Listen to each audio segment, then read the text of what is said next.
Puji Tuhan, haleluya. Selamat pagi, Bapak Ibu yang saya kasih dalam Tuhan Yesus Kristus.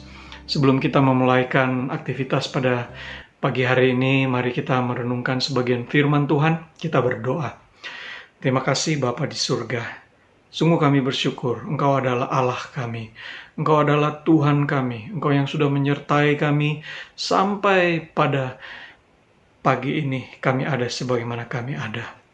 Biarlah Tuhan menolong kami, mengurapi kami semua dimanapun kami berada. Supaya firman yang akan kami pelajari itu menjadi kekuatan kami. Kami selalu diingatkan melalui Roh Kudus. Terima kasih Bapa di surga. Dalam nama Yesus kami berdoa. Amin. Pagi hari ini kita akan mempelajari bagaimana figur seorang pemimpin, ya.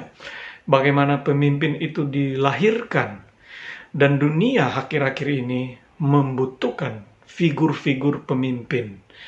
Hari Minggu kemarin kita mendengar firman Tuhan yang disampaikan oleh Bapak Pendeta Jefta Kastanya, ya, bagaimana tantangan akhir zaman ini sampai level sosial terendah dalam hal keluarga ini pun tidak luput dari tantangan, ya, tidak luput dari yang namanya persoalan, dan kita butuh pemimpin-pemimpin.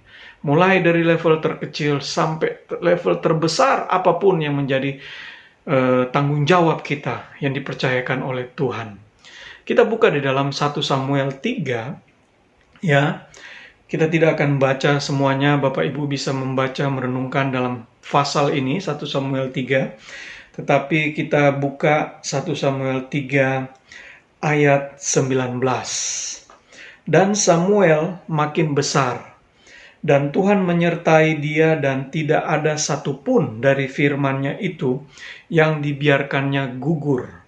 Maka, ayat 20, maka tahulah seluruh Israel dari Dan sampai Beersheba, bahwa kepada Samuel telah dipercayakan jabatan Nabi Tuhan. Bapak, Ibu, Saudara yang saya kasihi dalam Tuhan Yesus Kristus, ini adalah masa transisi dari kepemimpinan Imam Eli kepada Samuel. Ya. Dalam hal transisi ini memang terjadi kemerosotan kepemimpinan. Imam Eli dan anak-anaknya menjadi sorotan. Sehingga di pasal 2, ya, Allah sendiri yang mengatakan bahwa Allah akan menghukum Imam Eli dan kedua anaknya. Namun sebelum itu pun bangsa Israel mengalami kemerosotan juga. Ya, terjadi peperangan antar suku. Kalau kita lihat di Hakim-Hakim bagian terakhir, ya, terjadi peperangan antar suku. Terjadi kemerosotan di mana-mana. Dan kita ingin mengetahui siapa sebetulnya Samuel ini. Kita lihat di 1 Samuel 1 ayat 1, ya. Ada seorang laki-laki dari Ramataim Sofim dari pegunungan Efraim. Namanya Elkana bin Yeroham bin Elihu bin Tohu bin Suf, seorang Efraim. Elkana adalah ayahnya Samuel. Dia bukan keturunan Lewi. Dia adalah dari Bani Efraim, keturunan Yusuf. Kita tahu bahwa secara kultur, Allah sendiri yang menggariskan bahwa seorang imam itu datangnya dari keturunan Lewi. Tetapi rupanya ada pengecualian dalam hal ini. Ya, di dalam era transisi ini, Allah membangkitkan dan Allah mampu melakukan apa saja untuk membangkitkan seorang pemimpin ketika suatu generasi sebelumnya itu menurut pemandangan Allah tidak berkenan. Kita lihat bagaimana Samuel kemudian dinasarkan oleh ibunya Hana. Diadopsi kemudian di bawah pengawasan Imam Eli. Imam Eli keturunan Lewi. Sehingga melalui adopsi ini Samuel menjadi keturunan Lewi. Yang menarik di sini juga bahwa kemudian diteguhkan oleh Allah sendiri. Kita lihat di dalam 1 Samuel 1 ayat 28. Maka aku pun menyerahkannya kepada Tuhan seumur hidup. Terserahlah ia kiranya kepada Tuhan. Lalu sujudlah mereka di sana menyembah kepada Tuhan. Kita lihat di Samuel 2 ayat 18. Adapun Samuel menjadi pelayan di hadapan Tuhan, ia masih anak-anak yang tubuhnya berlilitkan baju efod dari kain lenan. 1 Samuel 2 ayat 35, dan aku akan mengangkat bagiku seorang imam kepercayaan yang berlaku sesuai dengan hatiku dan jiwaku, kata Allah, dan aku akan membangunkan baginya keturunan yang teguh setia, sehingga ia selalu hidup di hadapan orang yang kuurapi. Kita hidup di akhir zaman. Alkitab katakan bahwa kita berada di tengah-tengah angkatan yang jahat. Dan itu membutuhkan figur-figur pemimpin. Sekali lagi, pemimpin tidak harus menjadi seorang pejabat. Pemimpin tidak perlu kita bayangkan sesuatu hal yang tinggi-tinggi. Pemimpin dalam level yang terendah sekalipun, keluarga. Bagaimana memimpin seorang atau memimpin anak, memimpin anak-anak, memimpin istri, memimpin termasuk barangkali ada yang memiliki asisten rumah tangga. Kita nggak bisa mengatakan, wah ini memang dasar bodoh, mohon maaf. Ya, kita nggak bisa mengatakan bodoh. Justru tugas kita sebagai pemimpin untuk mengarahkan. Di dalam hal ini, ya, dunia, ya, itu membutuhkan figur-figur. Dan itu akan tercermin dari kehidupan kita sehari-hari ketika kita berada di keluarga. Bagaimana kita men-treat, bagaimana kita memperlakukan anggota keluarga kita, itulah yang akan tercermin ketika kita berada di lingkungan di luar keluarga. Entah pekerjaan, entah apapun itu. Ya. Sekali lagi, di tengah-tengah angkatan yang jahat ini, dunia membutuhkan pemimpin. Saya ingin kita melihat di dalam 1 Timotius 3 ayat 1, ya, kita baca ya bagaimana apa dikatakan di situ ya, 1 Timotius 3 ayat 1. Benarlah perkataan ini, orang yang menghendaki jabatan penilik jemaat menginginkan pekerjaan yang indah.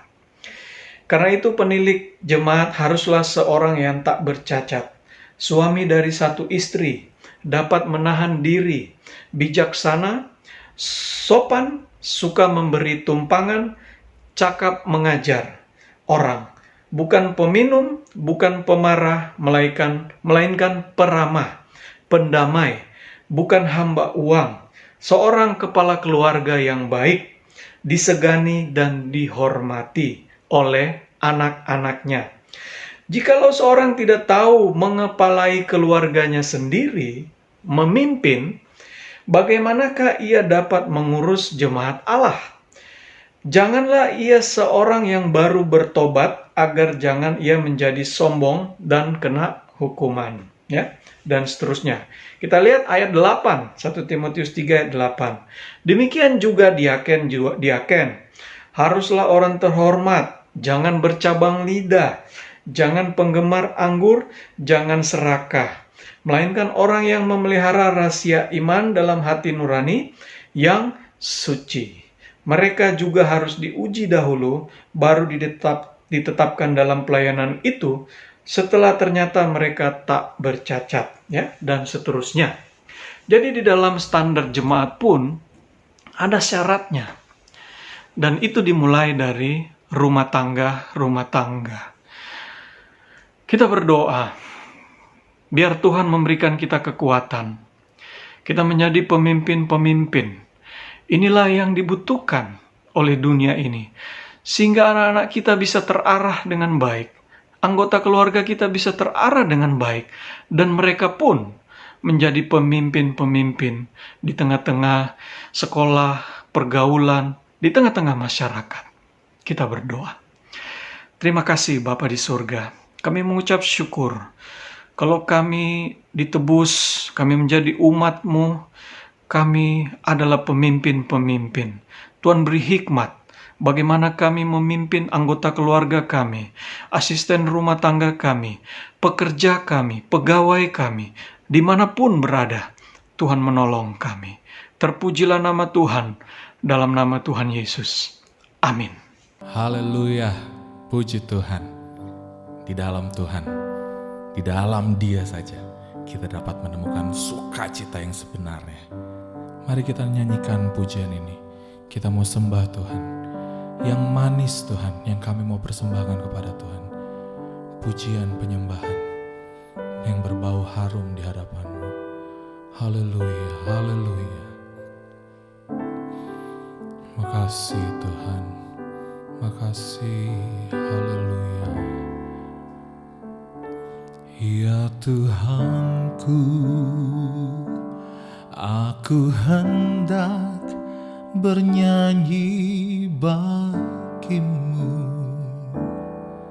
selama ku hidup.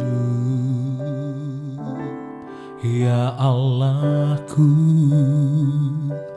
aku hendak bermazmur bagimu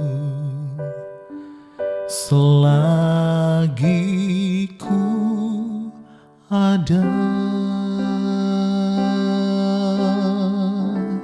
Inilah yang ku renungkan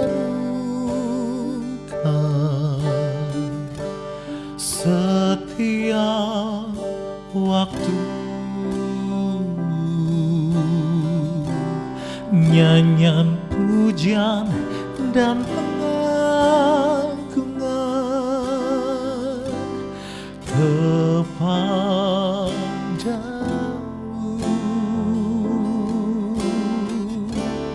Biarlah manis kau dengar Tuhan, manis kau dengar Tuhan, dan hatiku bersuka karena-Mu.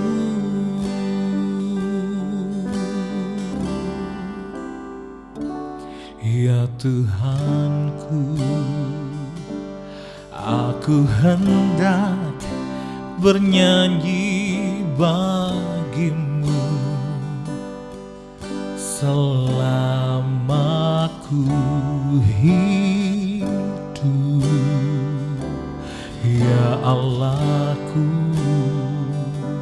aku hendak bermazmur bagimu selagi ku ada. Inilah yang ku renungkan setiap waktu, nyanyian pujian dan pengagungan kepadamu.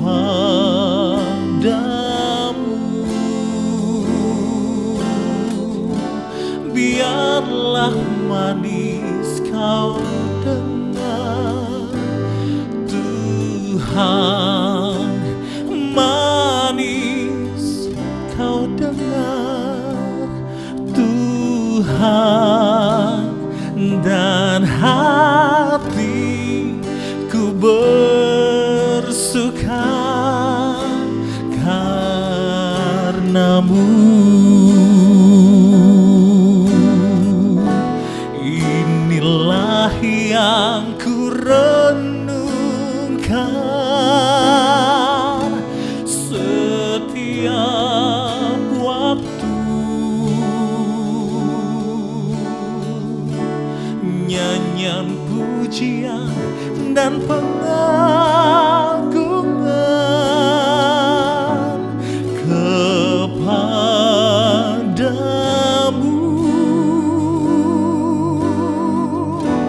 Biarlah manis kau dengar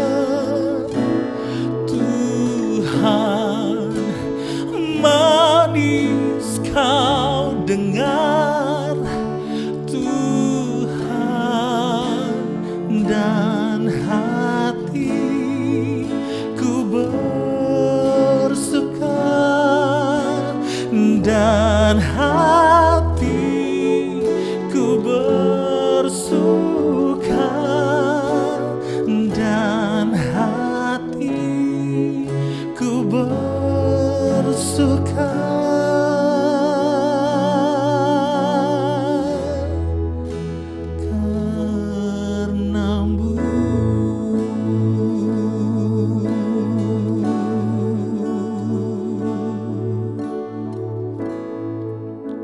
Puji Tuhan, selamat beraktivitas. Tuhan Yesus menyertai kita semua. Haleluya.